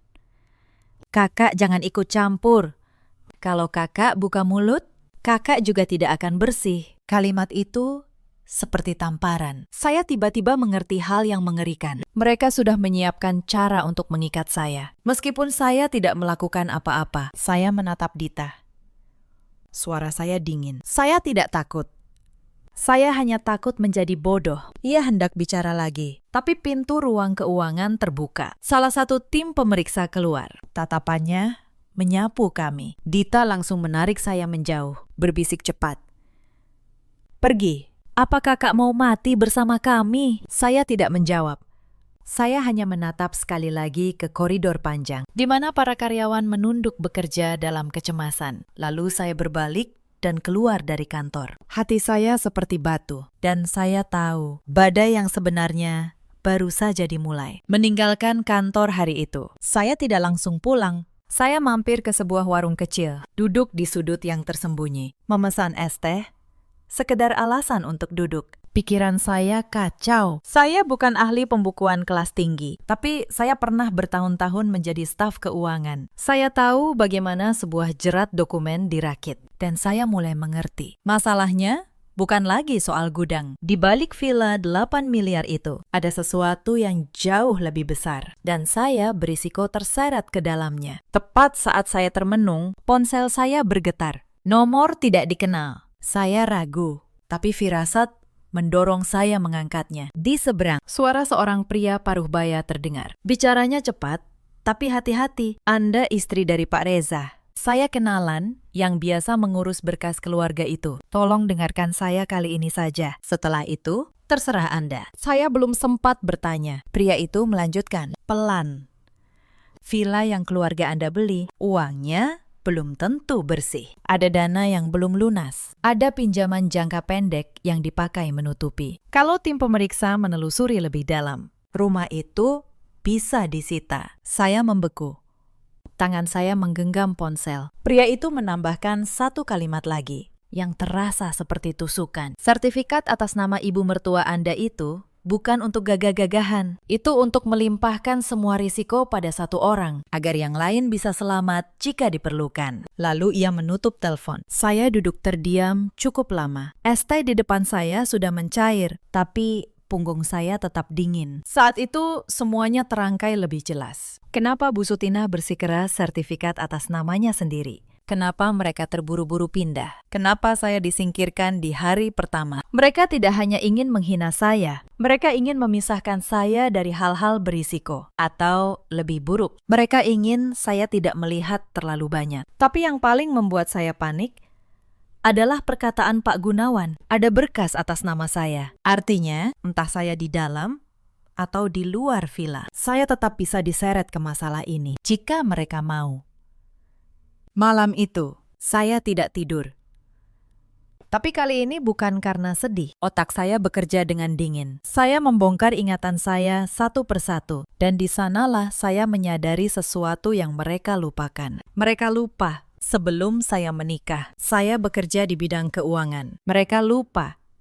Dulu saya yang sering merapikan arsip rumah saat masih tinggal di kontrakan. Mereka lupa. Saya punya kebiasaan lama yang tidak pernah saya tinggalkan. Setiap dokumen yang saya tanda tangani, saya selalu memotret tanggal, halaman, dan isinya sebelum saya serahkan. Bukan karena saya curiga pada keluarga, tapi karena itu kebiasaan orang keuangan. Bukti itu harus ada dua sisi. Saya membuka laptop lama saya, folder yang sudah lama tidak saya sentuh, dan jantung saya berdebar saat melihatnya. Foto-foto itu masih ada. Setiap lembar yang pernah mereka suruh saya tanda tangani, ada salinannya, lengkap dengan tanggal, dengan keterangan yang waktu itu mereka tulis. Dan yang paling penting, ada beberapa lembar yang isinya kosong saat saya tanda tangani. Hanya kolom tanda tangan, tanpa isi. Saya ingat saya bertanya waktu itu, kenapa kosong? Dan Reza menjawab, nanti diisi di kantor. Saya memotretnya. Justru karena saya merasa janggal. Kebiasaan kecil itu malam ini menjadi tameng saya. Bukan saya yang menjadi tameng mereka. Saya juga teringat Pak Gunawan. Esok paginya, saya menemuinya diam-diam di sebuah kedai kopi jauh dari kantor. Ia datang dengan wajah lelah. Saya menunjukkan foto-foto di laptop saya. Mata Pak Gunawan melebar. Bu Anin menyimpan semua ini. Saya mengangguk. Ia menghela napas panjang, seperti orang yang akhirnya menemukan pintu keluar. Lalu ia berkata pelan, Bu Anin, ada yang harus Ibu tahu. Beberapa dokumen yang Ibu tanda tangani dalam keadaan kosong, sekarang sudah diisi. Diisi dengan angka transaksi besar, seolah Ibu yang menyetujui pengeluaran fiktif itu. Mereka menyiapkan Ibu sebagai orang yang menanggung kalau pemeriksaan menemukan masalah. Saya menutup mata sejenak. Marah, takut, dan lega bercampur jadi satu. Marah karena ternyata mereka sejahat itu. Takut karena saya nyaris jatuh ke perangkap. Tapi lega karena saya punya bukti versi asli. Versi sebelum mereka mengisinya. Saya membuka mata. Dan suara saya tenang. Pak Gunawan, kalau saya membawa ini ke pihak yang tepat, apakah angka yang mereka isi belakangan bisa dibuktikan palsu? Pak Gunawan mengangguk pelan. Bisa, karena tanggal foto Ibu lebih dulu dari tanggal mereka mengisi. Dan tinta serta jenis pengisian bisa diperiksa. Saya hanya butuh keberanian Ibu. Saya tersenyum tipis. Saya tidak ingin balas dendam. Tapi saya juga tidak akan membiarkan diri saya menjadi tameng. Hari itu, saya menghubungi seorang kenalan lama, Pak Hendra, yang bekerja di bidang hukum. Saya menceritakan semuanya, menunjukkan semua salinan, dan menanyakan langkah yang benar dan aman. Pak Hendra mendengarkan dengan serius, lalu berkata, Bu Anin, kabar baiknya. Ibu memegang posisi paling kuat di antara semua orang dalam keluarga itu. Karena ibu satu-satunya yang punya bukti keadaan asli dokumen. Kabar buruknya, mereka akan melawan dengan segala cara. Tapi selama ibu jujur dan punya bukti, ibu tidak akan tenggelam. Selama beberapa hari berikutnya, saya bekerja dalam diam. Saya menyusun semua salinan secara berurutan. Saya mencatat tanggal setiap dokumen. Saya membuat satu map rapi, berisi kebenaran. Sementara di villa itu, Bu Sutina, Reza, dan Dita masih sibuk menelpon saya, membujuk saya pulang. Pulang baik-baik, kita keluarga. Jangan dibesar-besarkan setiap pesan itu. Kini terdengar berbeda di telinga saya. Mereka bukan merindukan saya. Mereka sedang berusaha menarik kembali tameng yang nyaris lepas dari tangan mereka. Akhirnya, hari itu tiba. Bu Sutina mengirim pesan terakhir. Nadanya nyaris memohon. Anin, pulang ke villa malam ini. Seluruh keluarga akan berkumpul. Kita selesaikan semuanya. Saya tahu. Ini bukan undangan damai. Ini jebakan untuk membujuk saya menandatangani sesuatu yang baru atau menekan saya agar diam. Tapi kali ini saya yang memilih datang. Karena saya datang bukan sebagai menantu yang ketakutan. Saya datang dengan satu map di tangan. Saya tiba di villa itu menjelang malam. Ruang tamu yang dulu penuh tawa pesta, kini terasa tegang. Bu Sutina duduk di sofa utama. Dita di sampingnya, wajahnya pucat. Reza berdiri di dekat jendela. Dan ada beberapa kerabat yang sengaja diundang agar saya merasa terkepung. Begitu saya masuk, Bu Sutina langsung bicara dengan suara dibuat lembut. Akhirnya kamu pulang juga. Nak, duduklah. Kita keluarga. Tidak ada yang tidak bisa dibicarakan. Dita menyodorkan map kepada saya. Senyumnya dipaksakan. Kak, ini cuma surat pernyataan biasa bahwa kakak tidak ada urusan dengan keuangan perusahaan. Tanda tangan saja. Biar kakak aman. Kita semua aman. Saya menatap map itu, lalu menatap Dita. Saya tidak membukanya. Saya hanya berkata pelan. Sebelum saya tanda tangani apapun, saya ingin bertanya satu hal. Berapa banyak dokumen kosong yang sudah kalian isi dengan nama saya? Ruangan langsung hening. Wajah Dita berubah. Bu Sutina menegakkan badan. Kamu bicara apa? Saya tidak menjawab. Saya membuka map saya sendiri, lalu meletakkan beberapa lembar foto di atas meja. Foto setiap dokumen. Dalam keadaan kosong. Dengan tanggal di pojok. Lalu saya letakkan di sampingnya salinan dokumen yang sekarang. Sudah terisi angka transaksi besar. Saya berkata dengan tenang. Ini lembar yang sama, yang saya tanda tangani saat masih kosong. Tanggal foto saya. 2 bulan lebih dulu dari tanggal kalian mengisinya. Reza melangkah maju. Wajahnya pucat. Sayang, kamu salah paham. Saya menoleh padanya. Suara saya tidak tinggi, tapi tegas. Berhenti memanggil saya sayang saat kamu sedang berusaha menjadikan saya tameng. Kamu yang menyuruh saya tanda tangan lembar kosong. Kamu bilang nanti diisi di kantor. Sekarang lembar itu mengatakan, saya menyetujui pengeluaran fiktif miliaran rupiah. Reza terdiam. Bibirnya bergerak, tapi tidak ada kata yang keluar. Bu Sutina bangkit. Suaranya mulai goyah, mencoba mengembalikan wibawanya. Kamu pikir bukti seperti itu ada artinya? Itu cuma foto. Saya menatap beliau lurus. Untuk pertama kalinya dalam bertahun-tahun, saya tidak gemetar. Bu, dulu saya bekerja di bidang keuangan. Saya tahu satu hal yang ibu lupa. Setiap dokumen punya 2 sisi, yang ibu pegang dan yang ditanda tangani. Saya selalu menyimpan sisi saya dan foto bertanggal, jenis tinta, serta urutan pengisian. Semuanya bisa diperiksa secara resmi. Dita tiba-tiba berteriak, "Kakak mau menghancurkan keluarga ini." Saya menoleh padanya. Tenang. Bukan saya yang menghancurkan. Kalian yang membangun rumah ini di atas angka yang dipalsukan, lalu menyiapkan saya untuk menanggungnya. Saya hanya menolak menjadi tumba. Dita terduduk di sofa. Tangannya gemetar. Bu Sutina masih mencoba bertahan. Beliau menatap para kerabat, mencari dukungan. Kalian lihat sendiri. Menantu durhaka ini mengancam keluarganya sendiri. Tapi kali ini kerabat yang dulu menunduk, kini menatap beliau dengan ragu. Salah seorang paman tua berdiri, suaranya berat. Sutina, kalau benar ada tanda tangan yang dipalsukan, ini bukan urusan keluarga lagi, ini urusan hukum. Bu Sutinah terdiam. Untuk pertama kalinya, saya melihat retak di wajah beliau yang selama ini selalu angkuh. Saya berdiri, mengambil kembali foto-foto saya dan memasukkannya ke dalam map. Lalu, saya berkata, suara saya pelan, tapi jelas di seluruh ruangan. Saya tidak datang untuk membalas dendam. Saya datang untuk mengatakan, saya tidak akan menandatangani apapun lagi.